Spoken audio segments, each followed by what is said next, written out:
ఆ రెండు పార్టీలు దొందే అని అంటున్నారు కేంద్ర మంత్రి బండి సంజయ్ గారు.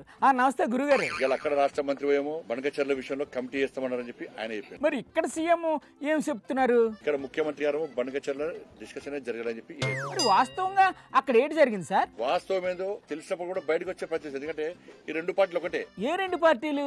బీఆర్ఎస్ కాంగ్రెస్. ఆ రెండు పార్టీలు ఒకటే ఎలా అవుతాయి సార్? మన ఇద్దరం మీద అనుకోవాలి, మధ్యలో బీజేపీ వస్తే మనం తట్టుకోలేము. నువ్వు నేను తిట్టుకోవాలి, నువ్వు కొట్టినట్టు నేను ఏడినట్టు చేస్తా. అసలు ఢిల్లీ మీటింగ్ లో ఏంటి జరిగింది సార్? ముందే విషయం చెప్పండి. లోపల ఏం జరిగిందో రాష్ట్ర ముఖ్యమంత్రి గారు స్పష్టం చేయాల్సిన బాధ్యత వారిది. ఏ ముఖ్యమంత్రి చెప్పాలి? అయితే ఈ రాష్ట్ర ముఖ్యమంత్రి అని చెప్పాలి, లేకుంటే ఆ రాష్ట్ర ముఖ్యమంత్రి అని చెప్పాలి. వాళ్ళిద్దరూ ఎవరికి కావలసినట్టు వాళ్ళు చెప్తున్నారు.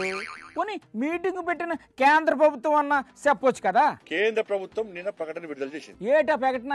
కనీసం దాని గురించి ఈ రాష్ట్ర ముఖ్యమంత్రి చెప్తలేరు, ఆ రాష్ట్ర మంత్రి చెప్తలేరు. పోనీ మీరు చెప్పండి, మీరు కూడా కేంద్ర మంత్రి కదా. ఇలా కేంద్రం విజయం సాధించింది. అలా ఎందులో విజయం సాధించింది సార్? ఇరు రాష్ట్రాల ముఖ్యమంత్రులు కూర్చుండబెట్టి. అవునా? అయితే గ్రేటే. ఇది మొదటి విజయం. ఇది అంటే ఇంతకు ముందు ఇద్దరు కలిసి కూర్చోలేదా సార్? గతంలో ఎవ్వరు కూర్చోబెట్టలే. అయితే గ్యారంటీగా గొప్ప విజయమే.